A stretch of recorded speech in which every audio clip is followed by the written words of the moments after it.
Григорій Сковорода. Всякому місту звичаї права. Читає Черненко Катерина.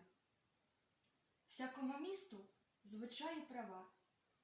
Всяка тримає свій ум голова. Всякому серцю любов і тепло. Всяке горло свій смак віднайшло. Я ж у полоні нав'язливих дум. Лише одне непокоїть мій ум.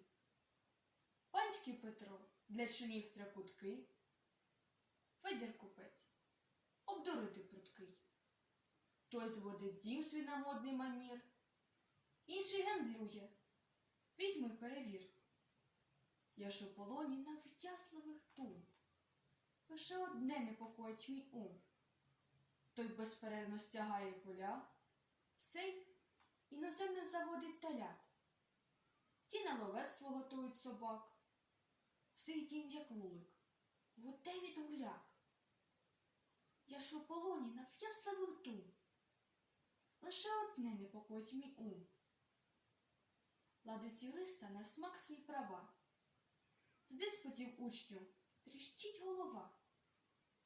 Тих наспокоїть Венери на мур, всякому голову крутить свій дур.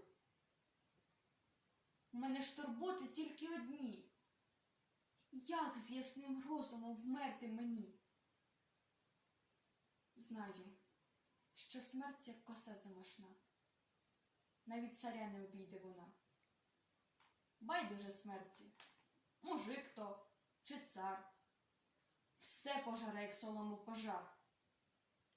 Хто ж бо зневажить страшну її сталь? Той, в кого совість, як чистий кришталь.